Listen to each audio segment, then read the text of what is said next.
दोस्तों, वीडियो को like, channel को सब्सक्राइब ज़रूर करें। आरव का मन था कि माही उसके शर्ट में बटन लगाए, लेकिन ऐसा कुछ नहीं हुआ। हर्षिता बहुत प्यार से शर्ट में बटन लगा रही थी। आरव को थोड़ा ऑकवर्ड लग रहा था। तभी माही रूम में आती है तो वो ये देखकर हैरान हो जाती है। हर्षिता का आरव के करीब जाना माही को बिल्कुल भी पसंद नहीं आता। उसकी आंखों में आंसू आ जाता है। माही तुरंत वहाँ से चली जाती है। तभी आरव, जल्दी करो हर्षिता, मुझे लेट हो रहा है। हर्षिता, हो गया आरव, बस ये धागा निकाल दूं। ये बोलकर हर्षिता जैसे ही और करीब जाती है, तभी आरव उसे रोकते हुए बोलता है, कोई बात नहीं, मैं ये खुद ही कर लूँगा। तुमने इतना ही कर दिया, उसके लिए थैंक्स। ये बोलकर आरव वहाँ से चला जाता है। हर्षिता को आरव का ये बिहेवियर बिल्कुल भी पसंद नहीं आता। वो गुस्से से बोलती है, तुम मुझसे कितना भागोगे आरव? तुम जितना मुझसे दूर जाओगे, मैं उतना ही तुम्हारे करीब आऊँगी। यहाँ से हर्षिता ने अपनी चाल चलना स्टार्ट कर दिया था। वह हर बार मौका ढूंढती थी आरव के करीब जाने का, जिससे माही जल जाए और गलत फहमी की शिकार हो जाए। वह माही को ये दिखाना चाहती थी कि आरव अब हर्षिता में इंटरेस्टेड है। इसी तरह एक बार हर्षिता रात के वक्त गार्डन में झूले पर बैठी हुई थी। तभी आरव हर्षिता को आधी रात में अकेले गार्डन में बैठा देखता है तो उसके पास जाता है। आधी रात में तुम यहाँ क्या कर रही हो? हर्षिता अंदर से मुस्कुरा रही थी, क्योंकि यह तो उसका प्लान था। हर्षिता थोड़ा सीरियस होकर बोलती है, आरव, मुझे नींद नहीं आ रही थी तो बस यहाँ आ गई। आरव, इतनी रात में यहाँ बैठना ठीक नहीं। हर्षिता, चलो अंदर। वह उसका हाथ पकड़कर खड़ा कर देता है। तभी हर्षिता गिरने की एक्टिंग करते हुए ज़मीन पर गिर जाती है और चिल्लाती है, आउच, मेरा पैर। आरव, क्या हुआ? मैंने तुम्हें इतनी ज़ोर से भी नहीं उठाया था कि तुम गिर जाओ, फिर कैसे गिर गई? हर्षिता, आरव, लगता है मेरे पैर में मोच आ गई है। आरव, मुझसे अब चला नहीं जाएगा। आरव घबराते हुए बोलता है, उठने की कोशिश करो। हर्षिता, नहीं यार, नहीं हो पा रहा। आरव, थोड़ी तो कोशिश करो। हर्षिता मन में, ये आरव भी ना, अभी तो माही होती तो एक पल भी नहीं देर करता और उसे अपनी बाहों में उठा लेता। और यहाँ मैं कब से चाह रही हूँ कि ये मुझे अपनी बाहों में उठाए, और ये है कि मेरे करीब भी नहीं आ रहा। हर्षिता, आरव प्लीज़, मुझे मेरे रूम तक छोड़ दो, मैं खुद चलकर नहीं जा सकती। आरव हर्षिता को गोद में नहीं उठाना चाहता था। वो चाहता था कि हर्षिता खुद ही कोशिश करे उठने की, पर जब हर्षिता नहीं उठती तब आरव को मजबूरन उसे उठाना पड़ता है। हर्षिता मुस्कुराते हुए मन में बोलती है, आरव, तुम्हारी बाहों में कितना सुकून मिल रहा है। काश ये पल यहीं रुक जाए और मैं तुम्हारी बाहों में यूं ही लिपटी रहूं। माही जब देखती है कि इतनी देर हो गई है और आरव अभी तक नहीं आए, तब वह नीचे आती है तो देखती है आरव हर्षिता को गोद में उठाए उसके रूम की ओर जा रहा है। यह देखकर तो माही की आँखों में आंसू आ जाते हैं। वहीं हर्षिता की नज़र जब माही पर पड़ती है तो वह मुस्कुराते हुए आरव को और कसकर पकड़ लेती है। आरव की नज़र माही पर नहीं पड़ती, बस सीधे हर्षिता के रूम में जाता है और उसे बेड पर बिठाते हुए बोलता है, मैं कल डॉक्टर को बुला दूंगा, तब तक तुम यह पेन किलर ले लो, तुम्हें थोड़ा आराम मिल जाएगा। यह बोलकर आरव वहाँ से निकल जाता है और जैसे ही अपने रूम में पहुँचता है तो देखता है कि माही सो चुकी है, इसीलिए वह भी जाकर लेट जाता है और बोलता है, आज माही इतनी जल्दी सो गई। लेकिन माही सोई नहीं थी, वह बस सोने की एक्टिंग कर रही थी। उसकी आंखों में आंसू थे। अगले दिन अर्जुन राघव को कॉल करता है। अर्जुन, राघव, कहाँ हो तुम? जल्दी से फार्म हाउस पहुँचो। यह बोलकर अर्जुन कॉल कट कर देता है। कुछ देर में एक लड़की फार्म हाउस आती है। उसने ब्लू जीन्स और वाइट कुर्ती पहनी थी, बालों का पोनीटेल बनाए अंदर आती है। अर्जुन लैपटॉप पर कुछ काम कर रहा था। अर्जुन लैपटॉप देखकर बोलता है, इतना लेट क्यों आए हो राघव? वह लड़की चुपचाप खड़ी थी। तभी अर्जुन गुस्से से बोलता है, मैं तुमसे कुछ पूछ रहा हूँ, जवाब क्यों नहीं दे रहे हो?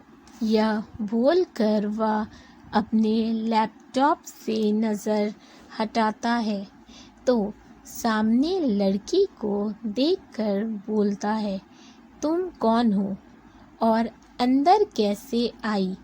तब वह लड़की घबराते हुए बोलती है, सर मैं सिया हूँ, मुझे राघव सर ने भेजा है। अर्जुन उसे गौर से देखता है। सिया की पर्सनैलिटी काफ़ी अट्रैक्टिव थी। लंबे बाल, बड़ी बड़ी भूरी आँखें, पतली कमर, कुल मिलाकर कहें तो वह किसी मॉडल से कम नहीं थी। अर्जुन सिया को देख ही रहा था कि तभी सिया आगे बोलती है, जिससे अर्जुन वापस अपने सेंस में आता है। सिया एक्चुअली आते वक्त उनका एक्सीडेंट हो गया था उनके पैर में फ्रैक्चर हो गया है, इसीलिए उन्होंने मुझे भेज दिया। अर्जुन हैरान होते हुए बोलता है, क्या राघव का एक्सीडेंट हो गया? वह जल्दी से राघव को कॉल करता है। राघव फ़ोन उठाते हुए बोलता है, हेलो सर। अर्जुन, कैसे हो राघव? तुम्हारा एक्सीडेंट कैसे हो गया? राघव, सर मैं ठीक हूँ, बस मेरा पैर ठीक नहीं है, वह फ्रैक्चर हो गया है, मैं नहीं आ सकता, इसीलिए मैंने को भेजा है आपकी असिस्टेंट के तौर पर। अर्जुन, तुमने फीमेल असिस्टेंट क्यों भेजी? तुम जानते हो ना कि मैं फीमेल असिस्टेंट नहीं रखता।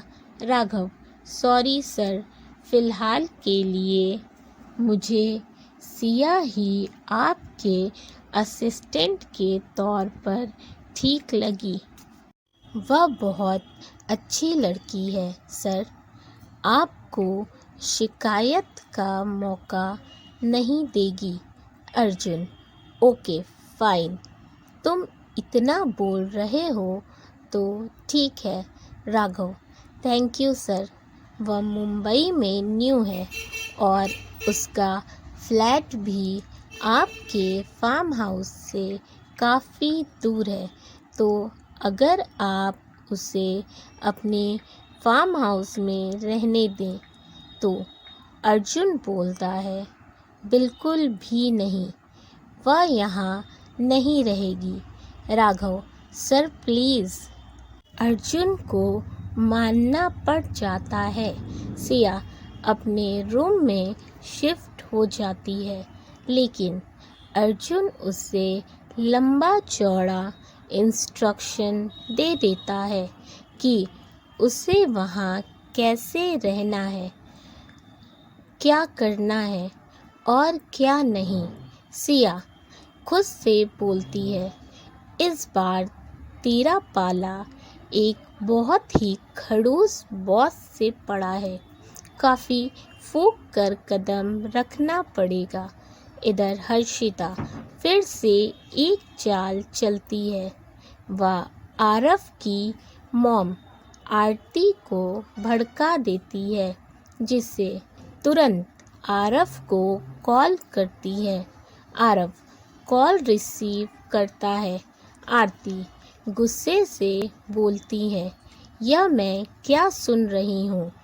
आरव, तुम उस माही को डिवोर्स क्यों नहीं दे रहे हो? आरव, मॉम, आपको कैसे पता कि मैं माही को डिवोर्स नहीं दे रहा? आरती, यह सब छोड़ो, इस वक्त यह ज़रूरी नहीं है कि मुझे कैसे पता चला, बल्कि यह ज़रूरी है कि तुम उस माही को डिवोर्स क्यों नहीं दे रहे हो? आरव सीरियस होकर बोलता है, मैं माही को डिवोर्स नहीं दूंगा, चाहे जो हो जाए। आरती गुस्से से बोलती है, तुम्हारा दिमाग ख़राब हो गया है। आरव, वह लड़की तुम्हें अपने जाल में फंसा रही है और तुम फंस रहे हो बेटा। आरव, प्लीज़ मॉम, मैं माही के बारे में कुछ नहीं सुनना चाहता, मैं उससे बहुत प्यार करता हूँ। आरती, आरव, तुम अपनी मॉम की बात को इग्नोर कर रहे हो, सिर्फ उस लड़की की वजह से। उसने तुम पर कैसा जादू कर दिया है जो तुम अपनी मॉम की बातों को भी नज़रअंदाज कर रहे हो। देखो, अब तुम्हें उसे डिवोर्स देना पड़ेगा, वह लड़की अच्छी नहीं है, मेरी बात को समझो। हर्षिता वहीं खड़ी मुस्कुरा रही थी। अभी आरव थोड़ा ज़ोर से बोलता है, मॉम, अगर आप चाहती हैं कि मैं माही को डिवोर्स दे दूं।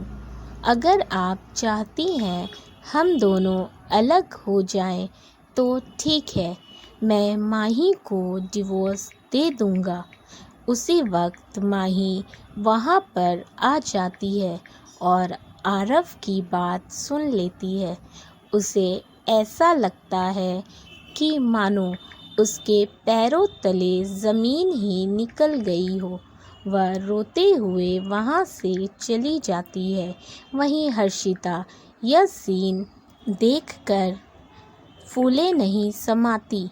आरव अपनी बात को पूरा करते हुए आगे बोलता है, मॉम, मैं माही को डिवोर्स तो दे दूंगा, पर आप यह याद रखिएगा कि फिर आपका बेटा कभी खुश नहीं रह पाएगा। मैं माही के बगैर एक पल भी नहीं रह सकता। माही मेरी जान है और अगर जान ही जिस्म से अलग हो जाए तो उस इंसान का वजूद ही ख़त्म हो जाएगा। यह बोलकर आरव फ़ोन रख देता है। आरती सॉफ्ट हो जाती है यह सुनकर। वहीं हर्षिता गुस्से से बोलती है, कुछ भी कर लो, यह माही माही करना नहीं छोड़ेगा। इधर माही रूम में दरवाज़ा बंद करती है और बेड पर बैठकर सुबक सुबक कर रोने लगती है। तभी आरव रूम के पास आता है तो दरवाज़ा बंद देखता है। वह दरवाज़ा नॉक करते हुए बोलता है, माही, तुमने रूम लॉक क्यों किया है? दरवाज़ा खोलो। माही कुछ नहीं बोल रही थी, वह बस रोई जा रही थी। आरव परेशान होते हुए बोलता है, माही प्लीज़ ओपन द डोर। देखो मुझे घबराहट हो रही है, प्लीज़ दरवाज़ा खोलो। वह बार बार दरवाज़ा नॉक करता है। तब आखिरकार माही अपने आंसुओं को पोंछती है, दरवाज़ा खोलती है। दरवाज़ा खुलते ही आरव तुरंत रूम के अंदर आता है। माही, तुम ठीक तो हो ना? तुमने दरवाज़ा लॉक क्यों किया था? पता है मैं कितना परेशान हो गया था। और तुम्हारी आंखें इतनी लाल क्यों है? माही थोड़ा रूड होकर बोलती है, आपको इतना फ़र्क क्यों पड़ रहा है मिस्टर आरव? आपको मेरी फ़िक्र करने की ज़रूरत नहीं है, मैं ठीक हूँ। यह बोलकर माही वहाँ से चली जाती है। आरव तो माही के ऐसे बिहेवियर से हैरान हो जाता है। उसे कुछ समझ नहीं आता कि माही उससे ऐसे बात करके क्यों गई। अगला दिन इधर सिया अर्जुन के पास आती है और बोलती है, सर मैं आपके लिए ब्रेकफास्ट बना दूं? बताइए आप क्या खाएंगे? अर्जुन, ज़रूरत नहीं है, मैं बाहर जाकर ब्रेकफास्ट कर लूँगा। सिया, पर सर बाहर का खाना सेहत के लिए अच्छा नहीं होता। अर्जुन, मैंने तुमसे एडवाइस मांगी? सिया ना में गर्दन हिला देती है। अर्जुन, तो फिर अपनी यह एडवाइस अपने पास ही रखो। तब सिया कुछ नहीं बोलती बल्कि चुपचाप से किचन में जाती है और अपने लिए ब्रेकफास्ट बनाने लगती है। वह आटा गूंदने लगती है। तभी उसका मोबाइल, जिसे उसने किचन के काउंटर पर रखा था, वह बजने लगता है। उसने उसमें कोई सॉन्ग लगा रखा था जिससे अर्जुन परेशान हो जाता है और वह उसे चिल्लाते हुए बोलता है, अपना फ़ोन बंद करो। सिया मुझे काम करने में डिस्टर्ब हो रहा है। सिया बेचारी भी क्या ही करती, उसके दोनों हाथ पहले ही फंसे हुए थे क्योंकि उसके दोनों हाथों में आटा लगा हुआ था। उसका फ़ोन लगातार बजने लगता है जिससे अर्जुन गुस्से से उसके पास जाता है और चिल्लाते हुए बोलता है, कब से बोल रहा हूँ अपना फ़ोन बंद करो, तुम्हें सुनाई नहीं दे रहा है। दोस्तों, अगर आपको स्टोरी अच्छी लगी तो वीडियो को लाइक कर दें, चैनल को सब्सक्राइब करना बिल्कुल ना भूलें, साथ ही अपने फैमिली एंड फ्रेंड्स के साथ भी शेयर करें। अपने फीडबैक हमें ज़रूर दें। Thank you for watching and keep supporting. Love you all.